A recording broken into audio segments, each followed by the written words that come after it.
Olá pessoal, eu sou o professor Thiago Caversan, esse aqui é o canal Vai Vendo, uma iniciativa da editora Luauri, e hoje eu tenho a honra de receber dois grandes amigos e duas pessoas que eu admiro bastante, o professor Flávio Pierobon, o professor Thiago Breni, e a gente vai traçar aqui algumas reflexões, vai desenvolver algumas reflexões em torno de um caso que está bastante famoso. E eu vou contar bem resumidamente o caso. A reclamação número 32.035 do Supremo Tribunal Federal, que é uma reclamação da Folha de São Paulo dirigida ao Supremo Tribunal Federal contra uma decisão da 12ª Vara Federal de Curitiba, que é onde acontece a execução penal onde tramita a execução penal do Lula, que impediu o Lula de dar uma entrevista agora nesse período eleitoral sobre as impressões dele, inclusive a respeito do período eleitoral e tudo mais. Nessa reclamação, que foi protocolada no dia 27 de setembro, no dia 28 de setembro, o ministro Lewandowski julgou monocraticamente procedente a reclamação com fundamento em um precedente obrigatório que seria o da DPF de número 130, que diz que seria incabível no Brasil censura prévia. E por isso ele julgou procedente a reclamação de maneira monocrática. No dia 28 de setembro ainda, o ministro Fux, na qualidade de vice-presidente, apreciou um pedido de suspensão de liminar de número 1178 e ele deferiu o pedido de suspensão de liminar que foi formulado pelo Partido Novo. No dia, isso numa sexta-feira, às 22h30.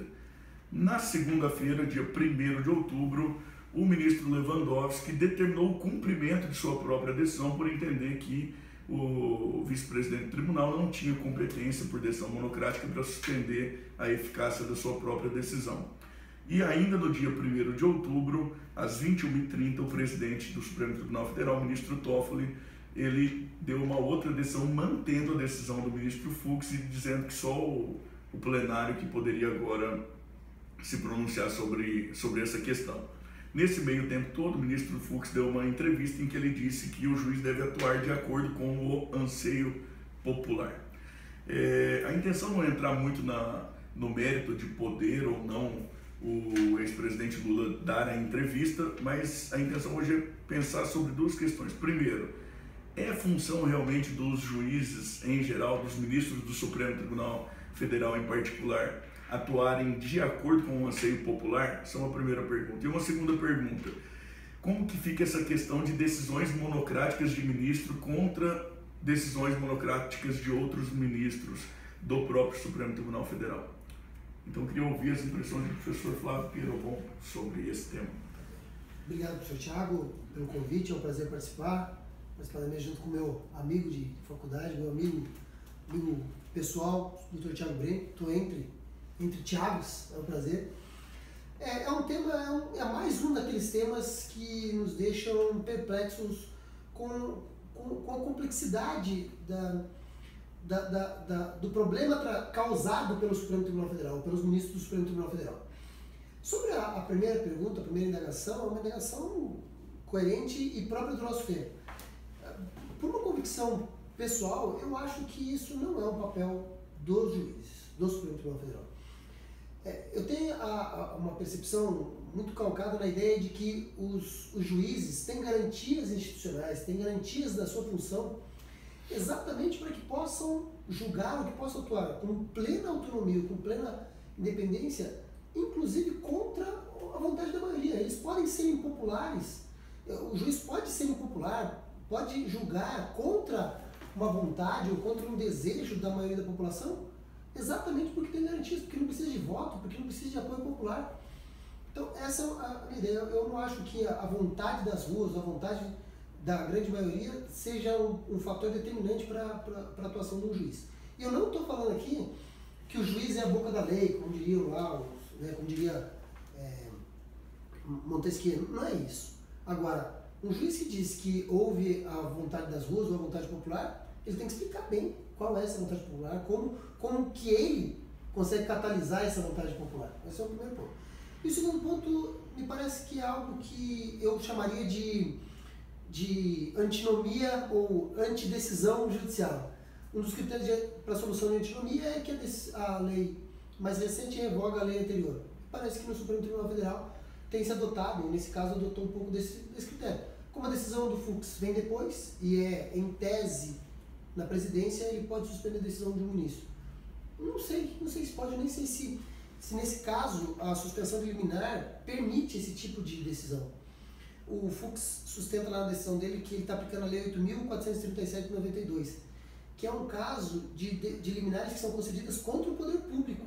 E aí o relator, quando recebe essa decisão, pode ele suspender a liminar. Então, me parece até que essa lei nem seria muito adequada para esse caso, porque a liminar do Lewandowski foi dada num recurso de reclamação. Então, eu vejo quase como teratológico esse caso aí do Supremo Tribunal Federal. Professor Breno. Boa tarde, obrigado pelo convite, professor Thiago Virgulino, meu amigo Perobon, meu amigo de academia de trabalho. Desde pequeno? Desde pequeno, né? Bem, então, eu vejo assim, que o problema que está acontecendo com os ministros e alguns desembargadores em parte, é um problema até psicológico, não é um problema jurídico. Veja, os juízes, eles são pessoas como eu, você, de carne e osso. Então, quando ele é criança, ele tem lá a vontade, às vezes, de brincar, de pega-pega na rua, e o pai e a mãe falam, não, você vai brincar em casa porque na rua tá perigoso, tá anoitecendo, tá maluco. Aí ele cresce mais um pouquinho, ele quer fazer, sei lá, artes cênicas, quer fazer um curso de arquitetura, o pai obriga a fazer medicina, porque medicina é, sei lá, qualquer luxo, ele não pode decidir. Aí ele cresce mais um pouco, ele quer, sei lá, ter uma moto, sentir aquele ar, aquela coisa, o pai fala, moto não, porque moto é perigoso, você vai ter um carro, se quiser carro, você vai de ônibus. Aí ele aceita o carro meio de contragosto. Pode ser mulher também, né? Aí casa, se for mulher, ela vai ter que, com jeitinho, dobrar o carro. E se for um homem, aí ele não vai decidir nada, ele não vai escolher a gravata que ele usa, ele não vai escolher a cueca que ele vai, a mulher vai decidir tudo para ele. Então ele estuda bastante e presta um concurso e vai ser juiz, mas começa como juiz substituto, certo? Ele começa como juiz substituto, mas antes dele tem a conciliação, então já chega o processo dele meio torto. Às vezes tem a justiça restaurativa, que vai levar 3 anos para falar, a gente não conseguiu, só magoou mais a família, tá? E aí na hora que ele vai decidir, ele lembra que ele é substituto. Se tiver muita reforma nas decisões dele, no começo de carreira, não fica legal. Aí ele já não decide também do jeito que ele quer. Mas a vida compensa o esforço, um dia ele vai ser o quê? Desembargador ou ministro. Mas aí ele tá lá de novo porque ele vai poder decidir sozinho, tem um colegial. Aí ele fica louco, fala, não, agora é minha vez de decidir monocraticamente. Agora se vier do quinto é um pouquinho pior. Porque ele era advogado, era promotor, defensor, e ele sempre via as decisões e falava, mas que decisão ruim, esse juiz é muito ruim. Se eu fosse juiz. Aí ele já começa no colegiado. Começa no colegiado, o que ele tem que fazer? Decidir colegiado, monocraticamente não dá. Então é um problema psicológico, de carne e osso. Os caras querem decidir pelo menos uma vez na vida, e não pode. E aí vem o tal da decisão monocrática. Esse festival de decisões monocráticas, ele não é exclusividade do STF, que está abalando a vida de toda a sociedade, mas que vem acontecendo no STJ e nos TJs demais. Nos TJs demais. Haja vista o tanto de agravo interno, ou, se for o caso, de embargos que a gente, é necessário impor, interpor, para você conseguir dar prosseguimento aos recursos. Então, esse primeiro problema é um problema psicológico.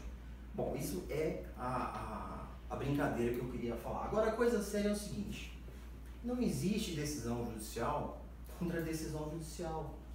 O ordenamento não comporta uma decisão judicial contra outra decisão. Aí você diz, não, bem, existe sim. Se uma sentença for mal proferida ou equivocada, com erro adjudicando ou erro improcedendo, ela vai ter uma decisão contra ela. Não, ela vai ser substituída. Entendeu? Ou ela vai ser cassada, ou ela vai ser revogada. O ordenamento, ele não tem esses mecanismos para decisão contra a decisão. Quando o professor Flávio Perobon utiliza o critério de antinomias ou antinomias aparentes para resolver esse conflito, é um conflito que, na verdade, no interior de uma corte, regimentalmente, ele não cabe. Ele é usado ad hoc para resolver um problema que eles estão criando. Porque não tem como ter competências concomitantes de decisões. Ou um juiz ou um magistrado é competente, ou o outro é competente. Eu não posso, é uma anomalia no meio do sistema que eu tenha 2, 3 decisões para o mesmo caso concreto, para as mesmas partes, e que ambos sejam competentes. E nós temos um caso interessante, eles são competentes avocando para si essa competência. Né? A interpretação deles de competência é eles mesmos que estão dizendo, não, eu sou competente aqui, e o outro diz, eu sou competente aqui. E aí que vai gritando mais alto, né? Nós tivemos um caso, parafraseando aqui processualmente, da liminar que autorizava a soltura do Lula, do ex-presidente Lula, que era a mesma situação. Quem que era o competente? Eles iam se autodeterminando. Não, sou eu. Então esse é um grande problema. Agora, com relação à expressão do ministro Fux, ela é muito interessante, né? Ela quer dar um ar de republicanismo, que quando ele é interessante, esse republicanismo é invocado. Não, preciso ouvir o anseio popular. Mas quando esse republicanismo não é interessante, você não vê o anseio popular.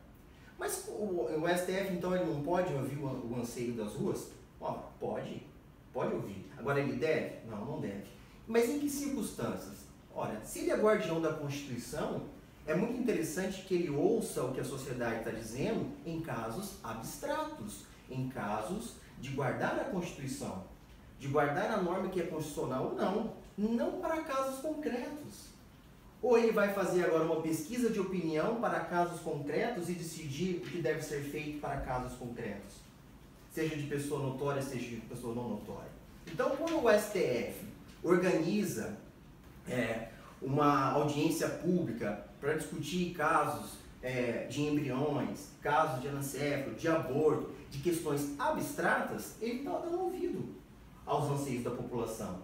E é por isso que nós temos, volta e meia, mudança de jurisdição constitucional e até mutação constitucional, mas voltada para casos abstratos, né? Não voltada para um caso concreto. Agora, se o STF tiver que ouvir a população para decidir casos concretos, nós vamos ter o quê? Como é que vai ser a formação desse consenso? A formação desse consenso provavelmente vai ser majoritária.